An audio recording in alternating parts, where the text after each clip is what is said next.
கோவிலுக்கு போயிட்டு வரும் பொழுது, கோவிலுக்கு போயிட்டு வந்த உடனே கால் அலம்பக்கூடாது என்று சாஸ்திரமானது சொல்லவில்லை. சாஸ்திரம் தெரியாத நம்ம வீட்டைச் சேர்ந்த பெரியவர்கள் தான் இது போன்ற கருத்துக்களை பரப்பி வைத்திருக்கிறார்கள். சாநித்தியம் என்பது கால்களிலே இறங்கவில்லை, சாநித்தியம் என்பது நம்முடைய உள்ளத்திற்குள்ளாக இறங்கி இருக்கிறது. இன்னைக்கு நம்ம என்ன பார்க்க போறோம் சொல்லி பார்த்தோம்னா, ஒரு நேயரினுடைய சந்தேகத்திற்கான விடையைத்தான் பார்க்க போகிறோம். இந்த நேயர் என்ன கேட்டிருக்கார் அப்படின்னு சொல்லி பார்த்தோம்னா, கோவிலுக்கு சென்று வந்தவுடன் வீடு திரும்பியவுடன் கை கால்களை அலம்பக்கூடாது என்று சொல்கிறார்களே, வீட்டை விட்டு வெளியில போயிட்டு வந்தா கை கால்கள் அலம்பிண்டு தானே வரணும், அப்படி சுத்தம் செய்து கொண்டு வருவது நல்லது தானே, இது குறித்து விளக்கம் தரவும் அப்படின்னு சொல்லி ஒரு நேயர் கேட்டிருக்கார். இது குறித்து நாம் ஏற்கனவே பலமுறை விவாதித்திருந்தாலும் அந்த நேயருக்காக மற்றும் இதை காணாத இதை பற்றி தெரியாத நேயர்களுக்காக மீண்டும் ஒரு முறை பார்க்கலாம். அதாவது கோவிலுக்கு போயிட்டு வரும் பொழுது, கோவிலுக்கு போயிட்டு வந்த உடனே கால் அலம்பக்கூடாது என்று சாஸ்திரமானது சொல்லவில்லை. நம்முடைய பெரியவர்கள், அதாவது பெரியவர்கள் சொன்னா வீட்டை சேர்ந்த வீட்டில் இருக்கக்கூடிய பெரியவர்கள், நம்ம ஏற்கனவே சாஸ்திரம் அறிந்த அறிஞர்கள் யாரும் இந்த மாதிரி சொல்லல. இவர்கள் சாஸ்திரம் தெரியாத நம்ம வீட்டை சேர்ந்த பெரியவர்கள் தான் இது போன்ற கருத்துக்களை பரப்பி வைத்திருக்கிறார்கள். ஆலயத்திற்கு போயிட்டு வந்த உடனேயே அந்த சாநித்தியமானது வீட்டிற்குள்ளே வர வேண்டும். நம்ம தெய்வத்தினுடைய சாநித்தியத்தை பெற்றுக்கொண்டு வருகிறோம். அப்படி வரும்பொழுது நேரடியாக வீட்டிற்குள்ளாக வந்து சிறிது நேரம் அமர்ந்து விட்டு தண்ணீர் பருகி விட்டு தான் மறுபடியும் போய் கை கால்லாம் கழுவணும் அப்படிங்கிற மாதிரி இவர்கள் சொல்லி வைத்திருக்கிறார்கள். ஆனால் இந்த கூற்று சாஸ்திரத்திற்கு உட்பட்டது அல்ல. எங்க போயிட்டு வந்தாலுமே கை கால்களை அலம்பிக் கொண்டுதான் வீட்டிற்குள் வர வேண்டும். இப்படித்தான் நம்முடைய சாஸ்திரமானது வலியுறுத்தி சொல்கிறது. அப்படின்னா நம்ம கால அலம்பிட்டு கோவிலுக்கு போயிட்டு வரும்போது கால அலம்பிட்டு வந்துட்டா சாநித்தியெல்லாம் போயிடுமே, அலம்பிட்டா எல்லாம் போயிடுமே அப்படிங்கிற மாதிரி கிடையவே கிடையாது. சாநித்தியம் என்பது கால்களிலே இறங்கவில்லை, சாநித்தியம் என்பது நம்முடைய உள்ளத்திற்குள்ளாக இறங்கி இருக்கிறது. நம்முடைய உடம்பு என்று எடுத்துக்கொள்வதை விட இந்த உடம்பு என்பது ஒரு ஸ்தூலமான ஒரு உடம்பு. இது பூத உடல்னு சொல்றோம். இந்த பூத உடலை விட நம்முடைய உடலுக்கு உள்ளே இருக்கிறது அல்லவா, அந்த ஆன்மாவிற்குள்ளாகத்தான் இறை சக்தி என்பது சென்றிருக்க வேண்டும். அந்த ஆன்மாவினை நாம் தனியாக அலம்ப வேண்டிய அவசியமே இல்லை.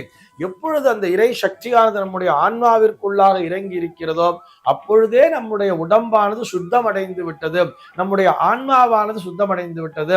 இந்த கை கால்லாம் அலம்புறோம்னு சொன்னா இது வெளியிலே இருக்கக்கூடிய இந்த ஸ்தூலமான உடம்பிற்குத்தானே தவிர சூக்ஷ்மமாக உள்ளே இருக்கக்கூடிய இறை சக்திக்கு கிடையாது.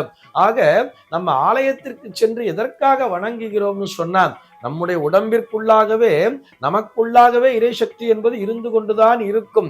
இருந்தாலும் அங்கே உள்ளே இருக்கக்கூடிய இந்த பேட்டரின்னு சொல்றோம் இல்லையா, இந்த பேட்டரியை ஒரு சார்ஜ் போட்டு வச்சுக்கணும், மறுபடியும் நம்ம ரீசார்ஜ் பண்ணிக்கணுங்கிறதுக்காகத்தான், ஒரு சக்தியை உள்வாங்கிக் கொள்ள வேண்டும் என்பதற்காகத்தான் நாம் ஆலயத்திற்கு செல்கிறோம், ஆலயத்திலே சென்று வழிபடுகிறோம். அங்கிருக்கக்கூடிய சக்தியை இங்கே நம்ம உடம்புக்குள்ளே இருக்கக்கூடிய அந்த தெய்வீக சக்தி எனக்கூடிய பேட்டரியானது அப்படியே உறிஞ்சிக் கொள்கிறது. இதுதான் நாம் ஆலயத்திற்கு செல்வதற்கான தாற்பயம். இதனை புரிந்து கொண்டால் இது போன்ற சந்தேகங்கள் வரவே வராது. அதனால ஆலயத்திற்கு போயிட்டு வந்தா நம்ம சாலை வழியாகத்தானே நடந்து வந்திருப்போம், சாலையிலே எத்தனையோ எச்சங்களை மிதித்து கொண்டு வந்திருப்போம். அவை அனைத்தையும் நம் வீட்டுக்குள்ள கொண்டு வரணுங்கிறதே கிடையாது. எங்கே வெளியிலே சென்று விட்டு வந்தாலும் வீட்டிற்குள்ளாக வருவதற்கு முன்னால் அந்த காலணிகளை வெளியவே அவிழ்த்து விட்டு நேரா பைப்பு கிட்ட, வாசல்லே எல்லார் வீட்டு வாசல்லையும் பைப்பு இருக்கணும், போய் கால் அலம்பிண்டு தான் வரணும். நிறைய பேர் எப்படி தெரியுமா தப்பா புரிஞ்சுட்டு இருப்பா, உள்ள வரும்போது வாத்து வாசல்லே கால் அலம்பப்படாது. அப்படி கால் அலம்புறது எப்ப அலம்புவோம்னா எங்கேயோ டெத்துக்கு போயிட்டு வந்தா மட்டும்தான், இறப்பிற்கு சென்று வந்தால் மட்டும்தான் அதுபோல் வாசல்லே பக்கெட்ல தண்ணி வச்சுட்டு அலம்பணுங்கிற மாதிரி எல்லாம் தவறான கருத்துக்களை பரப்பி வைத்திருப்பார்கள்.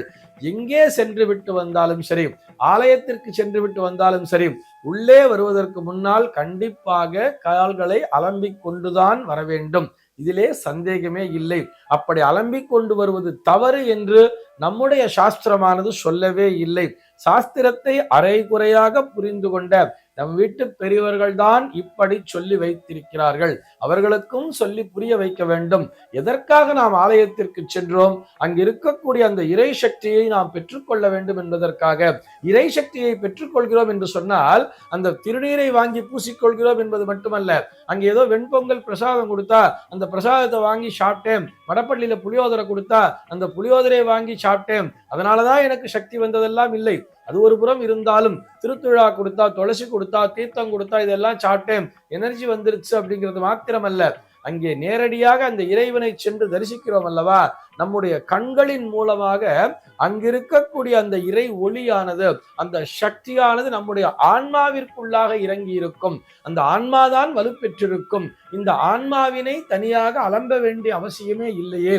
ஆனா நம்ம என்ன பண்ணணும், கோவிலுக்கு போயிட்டு வரும் பொழுது நேரடியாக கை கால்களை அலம்பிக் கொண்டும் வீட்டிற்குள்ளாக வரலாம். அதிலே எந்த விதமான சந்தேகமும் இல்லை. இது போன்ற சந்தேகங்கள் உங்கள் மனதிலே தோன்றலாம்.